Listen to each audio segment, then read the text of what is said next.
عظمت و احترام سے سننے والی ماؤں اور بہنوں، السلام علیکم ورحمۃ اللہ وبرکاتہ۔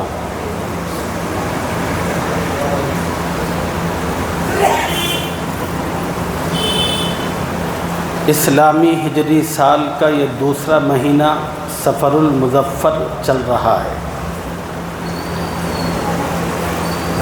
آپ سب حضرات کے علم میں یہ بات ہوگی، اسلامی سال کے ساتھ ہجری کا لفظ بھی بولا جاتا ہے۔ اسلامی سال کے ساتھ ہجری کا لفظ کیوں بولا جاتا ہے؟ تو اس کا سبب ہے رسول اللہ صلی اللہ علیہ وسلم کی ہجرت مدینہ کا واقعہ، اور اسی واقعے کی طرف نسبت کرتے ہوئے اسلامی سال کو رسول اللہ صلی اللہ علیہ وسلم کی اس سفر ہجرت سے منسوب کیا گیا، اور مسلمان اپنا اسلامی سال اس طرح مناتے ہیں۔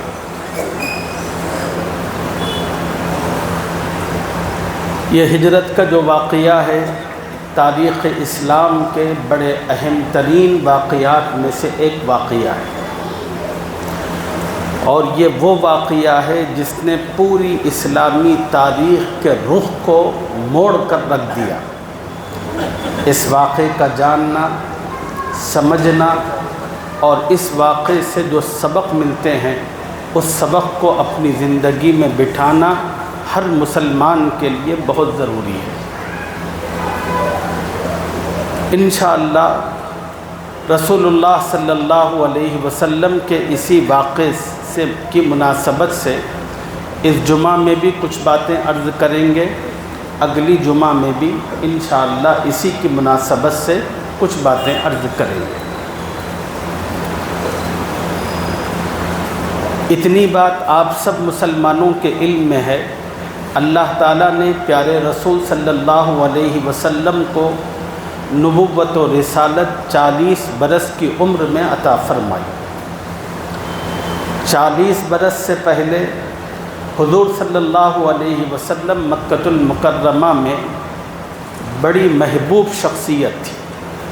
تمام کے تمام کفار و مشرکین نبی علیہ السلام کی بے حد عزت و تکریم کیا کرتے تھے۔ نبی علیہ السلام مشرکین کی کسی مجلس میں پہنچتے تو سب سے اہم جگہ رسول اللہ صلی اللہ علیہ وسلم کو پیش کی جاتی، اور سارا مکہ نبی علیہ السلام کی خوبیوں اور آپ کی اچھائیوں کے گن گاتا تھا۔ سب ایک زبان ہو کر کہتے تھے، محمد سب سے بڑے سچے، محمد سب سے بڑے اچھے، محمد سب سے زیادہ امانت دار، محمد سب سے زیادہ پاک باز، محمد سب سے زیادہ راست باز۔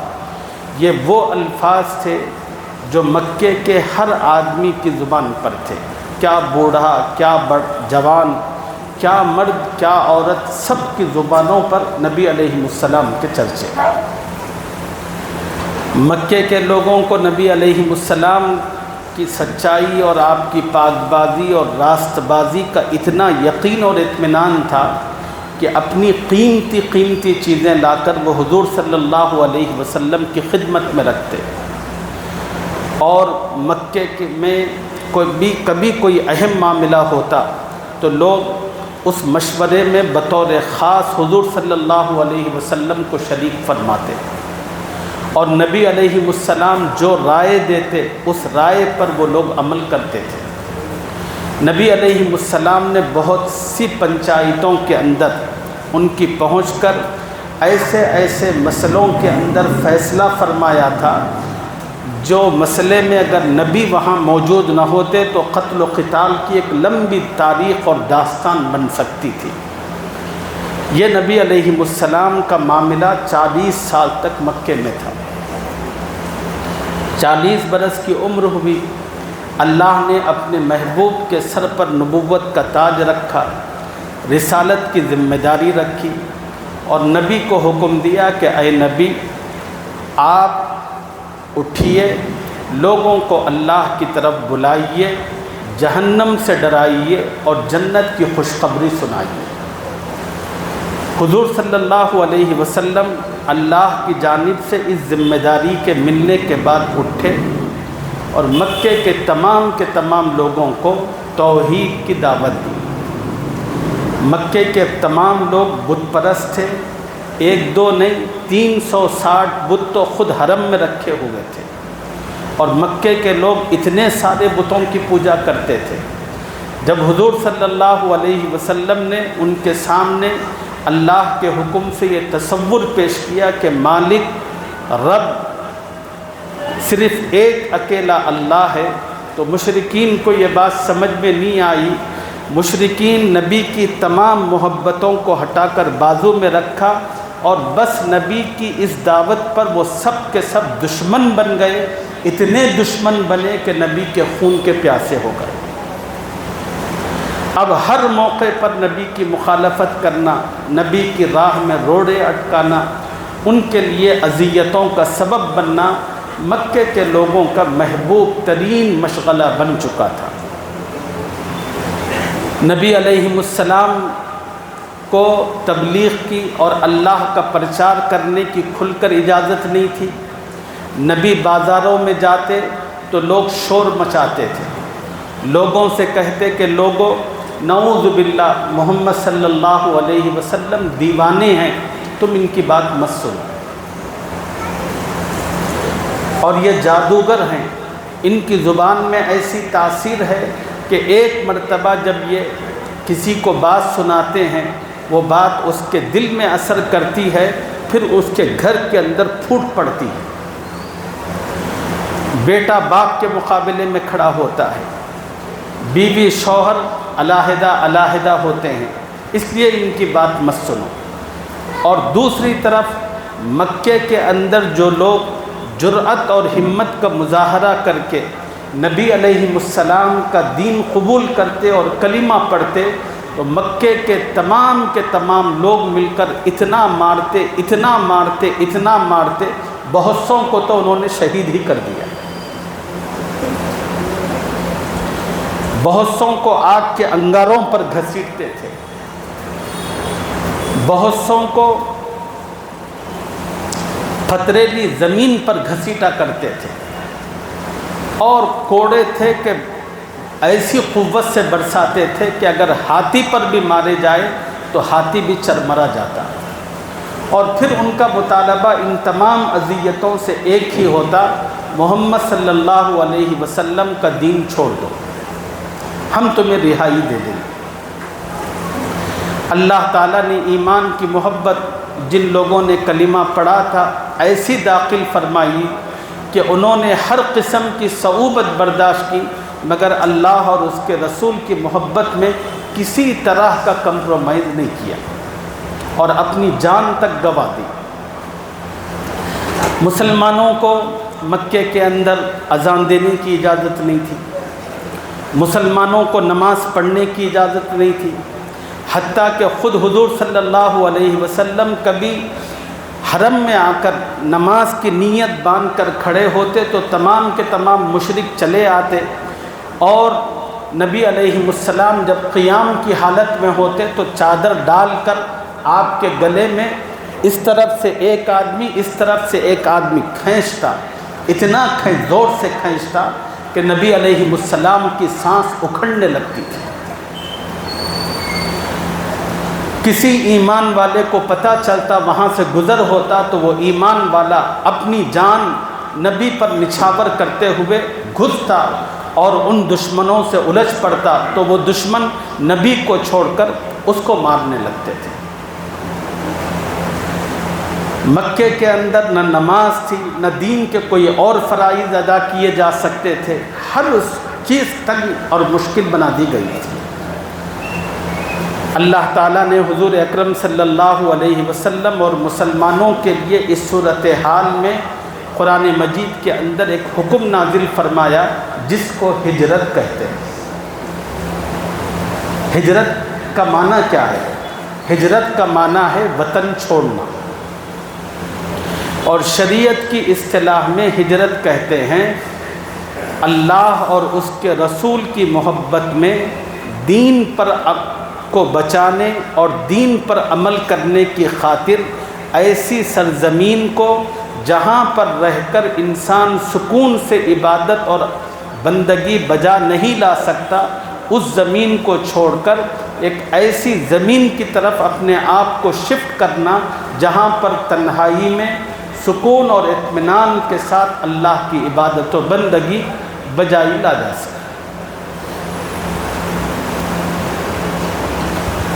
اور جب اللہ کا یہ حکم آیا ہجرت کا، اور یہ حکم عام حکموں کی طرح نہیں تھا، یہ حکم فرض تھا، ایسا ہی فرض تھا جیسے نماز 5 وقت کی فرض ہے۔ یہ ہجرت کا حکم ایسے ہی فرض تھا جیسے روزے فرض ہے، ہجرت ایسے ہی فرض تھی جیسے حج فرض ہے۔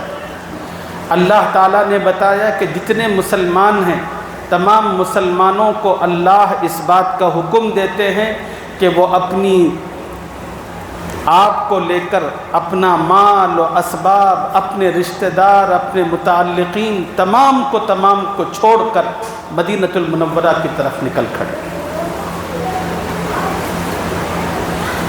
خدا کا یہ حکم پر عمل کرنا اتنا آسان نہیں تھا۔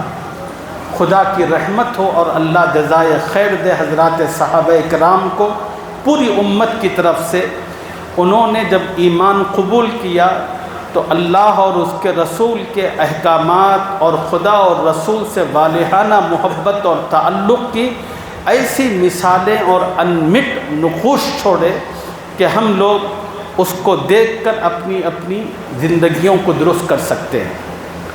صحابہ کرام نے اف تک نہیں کہا، اپنا گھر چھوڑا، اپنا مال چھوڑ دیا، اپنی سب چیزیں، اپنا رشتہ دار، قبیلہ، کنبہ چھوڑ کر اب وہ ہجرت کے لیے نکل کھڑے۔ اللہ کا حکم تھا اور اللہ نے کہا تھا کہ سنو، جو ہجرت کرے گا وہ مسلمان ہے، جو یہاں رہے گا وہ کافر ہے۔ اللہ نے قرآن میں کہا تھا، اس کے ایمان کا اعتبار نہیں۔ اب ہر مسلمان پر لازم تھا کہ سب کچھ چھوڑ کر نکلے، تو سب کے سب مسلمانوں نے سب کچھ چھوڑ کر مدینے کی طرف ہجرت شروع کیا۔ ایک تو ظاہری اسباب کا سب چھوڑنا، دوسرا ہجرت کے موقع پر ان مسلمانوں کو جن اذیتوں اور تکلیفوں سے گزارا گیا وہ ایک ایسی لمبی داستان ہے کہ اگر ان صحابہ کے واقعات آپ کی خدمت میں رکھوں کہ مشرکین نے ہجرت کے موقع پر ان کو کس طرح ستایا، تو اس کے لیے بھی 2-3 جمعے الگ سے چاہیے۔ خود رسول اللہ صلی اللہ علیہ وسلم کی بیٹی حضرت زینب مکے ہی کے اندر تھی، حمل سے تھی، سب سے بڑی بیٹی۔ جب وہ جا رہے تھے ہجرت کے لیے، حضرت زینب رضی اللہ تعالی عنہ اپنے شوہر کے ساتھ، مشرکین کو پتہ چلا تو سارے کے سارے مشرک آ کر کھڑے ہو گئے، کہنے لگے ہم ان کو کسی صورت جانے نہیں دیں گے۔ ایک مشرک جو حضرت زینب ہی کا ایک رشتہ دار تھا، کفر میں تھا، اس نے اونٹ پر بیٹھی ہوئی زینب کو اتنی زور سے دھکا مارا، وہ حمل سے تھی اور پیٹ کے بل زمین پر گرے۔ اس کے نتیجے میں ان کا حمل ضائع ہوا اور ایک ایسا زخم بنا، وہی زخم ان کی موت کا سبب اور ذریعہ بنا۔ حضرت زینب بڑے عرصے کے بعد جب ہجرت کر کے مدینہ پہنچی نبی علیہ السلام کے پاس، تو اللہ کے نبی کا اپنے آپ پر صبر اور تحمل نہ رہ سکا۔ اپنی بیٹی کو دیکھ کر نبی علیہ السلام بہت دیر تک روتے رہے اور پھر کہا لوگوں کو مخاطب کر کے، لوگوں یہ میری وہ بیٹی ہے جس کو میری وجہ سے ستایا گیا، یہ میری وہ بیٹی ہے جس کو میری وجہ سے اذیتیں دی گئی۔ نبی علیہ السلام کو مکی دور میں جب کبھی کوئی مشکل پیش آتی تھی تو سب سے پہلے نبی کو بچانے، نبی کی مدد کے لیے آپ کی بڑی بیٹی زینب پہنچتی تھی۔ یہی وجہ ہے کہ حضرت زینب کا جب انتقال ہوا تو صحابہ نے ایک عجیب معمول دیکھا نبی علیہ السلام کا، اللہ کے نبی زینب کو خبر میں رکھنے سے پہلے خود خبر میں اتر کر لیٹ گئے اور دونوں کناروں پر ہاتھ رکھے اور اللہ سے دعا کی. اور جب باہر آئے صحابہ نے پوچھا نبی علیہ السلام سے، تو نبی علیہ السلام نے کہا کہ لوگوں، میری اس بیٹی نے بڑی تکلیفیں اٹھائی اور میں دیکھ رہا تھا کہ اب خبر میں رکھنے جا رہا ہوں، تو اللہ سے دعا کی کہ اے اللہ میری بیٹی کی کمزوری پر رحم فرما اور قبر کی تمام مشقتوں سے اس کی حفاظت فرما. میں نے اللہ سے دعا کی. اللہ نے محمد کی دعا کو اپنی بیٹی کے حق میں قبول فرمایا. ایک صحابی ہیں حضرت ابو سلمہ رضی اللہ تعالیٰ عنہ. مثال کے طور پر ایک واقعہ عرض کر دو. ہجرت کے موقع پر جو مشکلات سہنی پڑی صحابہ کو، یہ ان کی بیوی تھی حضرت ام سلمہ اور ان کا ایک چھوٹا سا بیٹا تھا. حضرت ابو سلمہ اپنی بیوی ام سلمہ اور اپنے ایک چھوٹے بیٹے کو لے کر سب کچھ چھوڑ کر مکے سے ہجرت کے لیے مدینے کے راستے پر نکلنے لگے. جو ہی ابو سلمہ کی ہجرت کی خبر ہوئی کہ ان کے سسرالی رشتہ دار آ گئے، آ کر ابو سلمہ سے کہنے لگے اگر تمہیں ہجرت کر کے یہاں سے مدینہ جانا ہو تو شوق سے جاؤ، مگر ہماری بیٹی کو ہم اجازت نہیں دیں گے کہ تم اس کو اپنے ساتھ لے کر جاؤ. یہ کہہ کر ان کے بازو میں جو بیٹھی ہوئی بیٹی تھی، ان کی بیوی تھی، ان کے سسرال والوں نے ان کی بچی کو اتار لیا اور ان کا ایک چھوٹا سا بھی بچہ تھا. جب ابو سلمہ کے گھر والوں کو پتہ چلا کہ ہمارے خاندان کے جو ابو سلمہ اپنی بیوی بچے کے ساتھ جا رہے تھے کہ ان کے سسرالی رشتہ داروں نے آ کر بیوی کو ان سے جدا کر دیا، بچے کو بھی لے لیا. اب وہ لوگ آئے، آ کر ام سلمہ کی گود میں جو بچہ تھا اس کو چھین لیا، کہا کہ یہ ہمارے خاندان کا بچہ ہے، یہ تمہارے پاس نہیں رہے گا.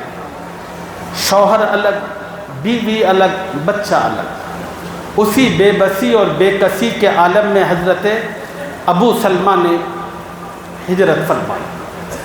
ہجرت کے وقت ایسی غیر معمولی مشقتوں سے مشرکین نے گزارا اور اللہ کی رحمت و صحابہ پر ہر قسم کی صعوبتوں کو، ہر قسم کی مشقتوں کو برداشت کرتے ہوئے خدا کے حکم پر انہوں نے مکۃ المکرمہ سے ہجرت کرتے ہوئے مدینہ پہنچے. جتنے مسلمان تھے سب کے سب جا چکے تھے. مدینہ کے اندر صرف رسول اللہ صلی اللہ، مکے میں رسول اللہ موجود تھے صلی اللہ علیہ وسلم اور دو صحابہ تھے، ایک حضرت ابو بکر، دوسرے حضرت علی. اور کچھ وہ ایمان والے بھی موجود تھے جو مشرکین کی قید و بند میں تھے، اور کچھ ایمان والے وہ بھی تھے جو بہت بوڑھے ہو چکے تھے، ان میں اتنی قوت اور طاقت نہیں تھی کہ وہ خود سے ہجرت کر کے جا سکے. ان کو آگے بڑھنے کے لیے کسی کی مدد کی ضرورت تھی. یہ کمزور لوگ رہ گئے تھے. اللہ نے ان کے لیے معافی کا حکم قرآن میں نازل فرمایا. اللہ نے کہا کہ جو کمزور لوگ ہیں، خود سے ہجرت نہیں کر سکتے، اگر یہ لوگ نہیں گئے تو اللہ کی طرف سے ان کے لیے درگزر کا معاملہ ہے. اب مشرکین نے جب دیکھا کہ پورے مسلمان مکے سے خالی ہو گئے، مدینہ چلے گئے، تو خانہ کعبہ کے بالکل پاس میں ایک گھر بنا ہوا تھا اس زمانے میں، جس کو دار الندوہ کہتے تھے، یعنی مشورے کی جگہ. تمام کے تمام بڑے بڑے سردار مکے کے مشرک جمع ہوتے تھے اور اپنے اہم معاملات میں وہاں مشورہ کرتے تھے. چنانچہ اس وقت مکے کے جو بڑے سردار تھے، ابو جہل ہے، ابو سفیان ہے، عتبہ ہے، شیبہ ہے، امیہ بن خلف ہے، حارث بن زرار ہے، یہ سب کے سب اکٹھا ہو گئے اور اکٹھا ہو کر مشورے کے لیے بیٹھے. یہ لوگ مشورہ شروع ہی کرنا چاہتے تھے. اچانک انہوں نے دیکھا کہ اس گھر کے دروازے پر ایک بوڑھا آدمی جس کے سر اور داڑھی کے سب بال سفید ہیں وہ کھڑا ہے. نیا آدمی تھا. ان سرداروں نے پوچھا کڑک کے ساتھ، بھئی تم کون ہو، یہاں کیوں آئے؟ اس بوڑھے آدمی نے کہا کہ میں نجد سے آیا ہوں. ایک جگہ کا نام ہے، جیسے مکہ مدینہ ایک جگہ کا نام ہے، نجد ایک جگہ کا نام ہے. اس بوڑھے آدمی نے کہا کہ میں نجد سے آیا ہوں، مجھے پتہ چلا کہ تم لوگ ایک اہم معاملے میں مشورہ کر رہے ہو، تو میں نے مناسب سمجھا کہ اپنی عمر اور تجربے کی روشنی میں تمہاری ہیلپ کر سکوں، اس لیے آیا۔ اگر اجازت ہو تو اندر آ جاؤں؟ تو سب لوگوں نے کہا کہ آ جاؤ آ جاؤ۔ روایات میں لکھا ہے کہ وہ بوڑھے کی شکل میں شیطان تھا جو ان کے مشورے میں شریک ہونے کے لیے آیا تھا۔ اب ٹاپک جو مشورہ تھا وہ نبی علیہ السلام کی ذات اقدس سے متعلق تھا۔ سرداروں نے آپس میں بیٹھ کر کہا کہ بھئی جتنے مسلمان تھے، مار کٹائی کے بعد، ان کے سارے مال و اسباب کو چھیننے کے بعد وہ سب کے سب لوگ چلے گئے۔ اب یہاں پر صرف 2-3 لوگ موجود ہیں، ان میں حضور صلی اللہ علیہ وسلم ہے۔ ہو سکتا ہے کہ آج کل میں وہ بھی یہاں سے نکلے۔ اب حضور کے بارے میں کیا کرنا ہے، یہ مشورہ تھا۔ تو اس میں 3 قسم کی رائے وہاں پر آئی۔ پہلی رائے یہ آئی، ایک سردار نے رائے دی، ہم ایسا کرتے ہیں کہ جو مسلمان مدینہ چلے گئے سو چلے گئے، اب ان کے جو سردار ہیں وہ محمد الرسول اللہ صلی اللہ علیہ وسلم ہمارے درمیان موجود ہے۔ ہم ایسا کرتے ہیں کہ ایک کمرے میں بیڑیوں میں زنجیروں میں قید کر کے ان کو اس کمرے میں بند کر دیا جائے، تاکہ وہ یہیں پر تڑپتے تڑپتے رہیں اور ان کے ماننے والے وہیں پر تڑپتے تڑپتے اپنی جان دیتے رہیں۔ ایک نے یہ رائے دی۔ جو شیطان بیٹھا تھا اس نے اس رائے کو رد کر دیا، کہا کہ گھٹیا رائے ہے۔ لوگوں نے پوچھا کہ بھئی کیوں؟ تو شیطان نے اس کی تفصیل بتاتے ہوئے کہا، ارے بے وقوفو، کیا تم لوگ نہیں دیکھتے محمد الرسول اللہ کے جو ساتھی ہیں وہ اپنے پیغمبر سے کتنی محبت کرتے ہیں؟ اگر تم ان کو یہاں قید کر کے رکھا اور ان کے ماننے والوں کو، چاہنے والوں کو علم ہو گیا تو وہ آ کر تم پر حملہ آور ہوں گے اور اپنے نبی کو چھڑا کر لے جائیں گے، اس لیے یہ رائے بیکار ہے۔ سب نے کہا کہ ہاں ہاں ٹھیک ہے۔ پھر کچھ سرداروں نے ایک دوسری رائے دی، وہ تھی کہ محمد صلی اللہ علیہ وسلم کو ہم مکے سے بھگا دیتے ہیں کوئی اور شہر کی طرف، کہ خدا کر کے ہماری جان تو چھوٹے، بھلے وہ دوسری جگہ جہاں جا کر جو بھی کرتے رہے لیکن ہم تو سیف رہیں گے۔ یہ دوسری رائے تھی۔ شیطان اٹھ کر کہنے لگا کہ یہ بھی بالکل بیکار رائے ہے۔ اس رائے دینے والے سرداروں نے پوچھا کہ وہ کیوں؟ تو شیطان کہنے لگا کہ تمہیں پتہ نہیں، محمد صلی اللہ علیہ وسلم کی زبان میں اللہ نے ایسا جادو اور ایسی مٹھاس رکھی ہے، جو ایک مرتبہ ان کی بات سنتا ہے وہ ان کا دیوانہ بنتا ہے۔ اگر تم لوگ یہاں مکے سے نکال کر ان کو دوسرے شہر طائف وغیرہ کہیں پر بھی بھیجو گے تو وہ وہاں جا کر اپنا ایک گروہ بنا لیں گے، ایک جماعت بنا لیں گے، اور جو لوگ ان کو سنیں گے وہ ان پر ایمان لائیں گے، ان پر فدا ہوں گے۔ جب ان کی ایک قوت اور طاقت بنے گی تو اس قوت اور طاقت کو لے کر تم پر حملہ کریں گے، اس لیے یہ رائے بھی بیکار ہے۔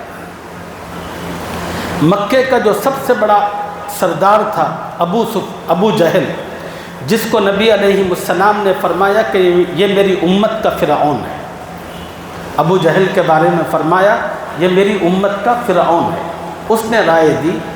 وہ رائے یہ تھی کہ اب ایک ہی راستہ ہے میرے اپنے ذہن کے اعتبار سے، وہ یہ ہے کہ محمد صلی اللہ علیہ وسلم کو قتل کر دیا جائے، اور قتل کرنے کی تدبیر بھی اس نے بتائی، اس لیے کہ اس زمانے کے اندر مکہ بہت سارے قبیلوں میں بٹا ہوا تھا۔ اس نے کہا کہ ہر قبیلے سے ایک نوجوان تیز ترار آدمی لیا جائے اور تمام قبیلوں کے نوجوانوں کو اکٹھ کیا جائے، اور پھر ان سے کہا جائے کہ وہ سب نوجوان اپنی لہلہاتی اور چمچماتی تلواروں کے ساتھ بیک وقت نبی علیہ السلام پر وار کریں، جس کے نتیجے میں نبی علیہ السلام شہید ہوئے۔ اب ان کے خاندان کو پتہ چلے گا، بنو ہاشم کو، لیکن ان کا خاندان پورے مکے سے تو لڑ نہیں سکتا، وہ تھوڑے لوگ ہیں، پورے قبیلوں سے تو لڑ نہیں سکتے۔ پھر بات آئے گی کہ بھائی اب ہمیں خون بہا دو، یعنی پیسے دو اس کے بدلے میں۔ جب وہ لوگ پیسوں کا مطالبہ کریں گے تو ہم پورے کے پورے مکے کے قبیلے کے لوگ مل کر محمد صلی اللہ علیہ وسلم کے قتل کی جو بدلہ ہو سکتا ہے وہ پورا کا پورا ہم دے دیں۔ یہ ابو جہل نے رائے دی۔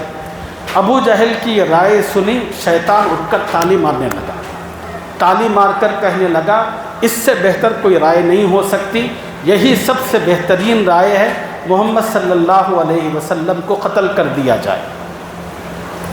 یہ تمام کے تمام مشرک سردار ایک کمرے میں بیٹھ کر شیطان کی سرپرستی میں مشورہ کر رہے تھے، اور ادھر ان کا مشورہ ختم ہوا، اللہ نے جبرائیل امین کو عرش سے قرآن کی آیتیں دے کر نبی علیہ السلام کی خدمت میں بھیجا، اور اللہ نے نبی علیہ السلام پر جو پیغام بھیجا وہ یہ وَإِذْ يَمْكُرُ بِكَ الَّذِينَ كَفَرُوا لِيُثْبِتُوكَ أَوْ يَقْتُلُوكَ أَوْ يُخْرِجُوكَ وَيَمْكُرُونَ وَيَمْكُرُ اللَّهُ وَاللَّهُ خَيْرُ الْمَاكِرِينَ۔ اللہ نے بتایا کہ اے نبی آپ کو پتہ نہیں ہے، مکے کے اندر ایک چھوٹے سے گھر میں بیٹھ کر مشرکین آپ کے بارے میں مشورہ کر رہے ہیں، کوئی رائے دیتا ہے آپ کے بارے میں کہ لیثبتوک آپ کو قید کر دیا جائے، او یخرجوک کوئی رائے دیتا ہے کہ آپ کو ملک سے باہر نکال دیا جائے، او یقتلوک کوئی رائے دیتا ہے کہ آپ کو قتل کیا جائے، ویمکرون اے نبی وہ لوگ آپ کے بارے میں سازش کر رہے ہیں، منصوبے بنا رہے ہیں، وَيَمْكُرُ اللَّهُ اے نبی وہ لوگ اپنے منصوبے بنا رہے ہیں، خدا اپنا منصوبہ بنا رہا ہے آپ سے متعلق، وَاللَّهُ خَيْرُ الْمَاكِرِينَ اور اللہ نے کہا کہ خدا سے اچھا کوئی منصوبہ نہیں بنا سکتا، اور اللہ تعالیٰ نے اپنا منصوبہ دکھایا، اس کی تدبیر اور شکل یہ ہوئی کہ مشرکین کے مشورے کے مطابق ہر قبیلے کا ایک آدمی لیا گیا، اور اسی رات ایکشن پلان بنا کر عمل کرنے کے لیے تمام کے تمام نوجوانوں کو نبی کے گھر کے چاروں طرف پھیلا دیا گیا۔ نبی جب فجر کی نماز کے لیے باہر نکلے، سب مل کر بیک وقت حملہ کرنا خدا نے خبر دی، تو نبی علیہ السلام نے حضرت علی کو بلایا اور ساتھ میں رہتے تھے، کہا کہ علی یہ لو امانتیں، فلاں فلاں کی امانتیں ہیں، صبح ہونے کے بعد یہ امانتیں امانت والوں کو دے دینا، اور 3 دن کے بعد پھر تم واپس آنا۔ اور علی کو اطمینان دلایا کہ علی میرے بستر پر میری جگہ میری چادر اوڑھ کر سونا، انشاءاللہ تمہیں کوئی نقصان نہیں ہوگا۔ اللہ کے نبی جب نکل رہے تھے تو اللہ نے ایک دعا بتائی، وہ دعا یہ تھی رب ادخلنی مدخل صدق واخرجنی مخرج صدق واجعل لی من لدنک سلطانا نصیرا، اے اللہ مجھے داخل فرما بھلائی کے ساتھ، جہاں میں داخل ہونا چاہتا ہوں بھلائی کے ساتھ داخل فرما، اے اللہ جہاں سے نکلنا چاہتا ہوں وہاں سے بھلائی کے ساتھ مجھے نکال، وَاجْعَلْ لِي مِن لَّدُنْكَ سُلْطَانًا نَصِيرًا، اے اللہ مجھے ایسا غلبہ ایسی قوت عطا فرما جس میں تیری مدد بھی شامل ہو۔ اللہ نے نبی علیہ السلام کی یہ دعا قبول فرمائی، اور پھر نبی علیہ السلام حضرت علی کو اپنے بستر پر لٹایا اور باہر نکلے تو دیکھا کہ سارے کے سارے مشرکوں کی جوانوں کی ایک جماعت جتھا بنا کر نبی علیہ السلام کا گھیرا بنائی ہوئی ہے، دروازہ چھوڑ کر اگر نبی دیوار سے بھی باہر نکلنا چاہیں تو وہاں پر بھی پہرا موجود تھا۔ تو اللہ نے نبی علیہ السلام کو اب دوسرا حکم دیا کہ اے میرے محبوب زمین سے مٹھی بھر مٹی اٹھائیے اور اس پر آیت پڑھیے، سورہ یاسین کی وہ مشہور آیت جو نبی علیہ السلام نے اس مٹی پر پڑھی، وَجَعَلْنَا مِن بَيْنِ أَيْدِيهِمْ سَدًّا وَمِن خَلْفِهِمْ سَدًّا فَأَغْشَيْنَاهُمْ فَهُمْ لَا يُبْصِرُونَ۔ نبی نے اس مٹی پر پھونکا اور اللہ نے کہا کہ نبی بس اس کو پڑھ کر مٹی پر پھونکنا یہ آپ کا کام ہے، اور اس مٹی کو چاروں طرف کھڑے لوگوں کے آنکھوں میں پہنچانا یہ تمہارے خدا کا کام ہے۔ اور اللہ تعالیٰ نے اس مٹی کو چاروں طرف کھڑے لوگوں میں آنکھوں میں پہنچایا، سب کے سب وہ آنکھیں ملتے رہے، اور نبی علیہ السلام پورے تحمل کے ساتھ اپنے گھر سے نکلتے چلے گئے۔ اور اللہ کے نبی اپنے مکان سے نکل کر سیدھے ابو بکر کے مکان پر پہنچے۔ وہاں سے کیا حالات پیش آئے انشاءاللہ اس کی تفصیل اگلی جمعہ آپ حضرات کی خدمت میں عرض کروں گا۔ اللہ اپنے کرم سے ہجرت کے اس واقعے سے عبرت اور سبق لینے کی اور ہجرت کا یہ واقعہ بڑوں کو اپنے بچوں کو سنانے کی توفیق عطا فرمائے، اس لیے کہ یہ کوئی معمولی واقعہ نہیں ہے، یہ اس واقعے نے پورے اسلام کو ایک نئی کروٹ عطا فرمائی، پورے اسلامی تاریخ کے اندر ایک انقلاب برپا فرمایا۔ اس لیے اس واقعے کا جاننا ہر ایک کی ذمہ داری ہے، اور یہ تاریخ ساز واقعہ سفر ہی کے مہینے میں پیش آیا تھا، اسی مناسبت سے یہ موضوع میں نے آپ کی خدمت میں رکھا۔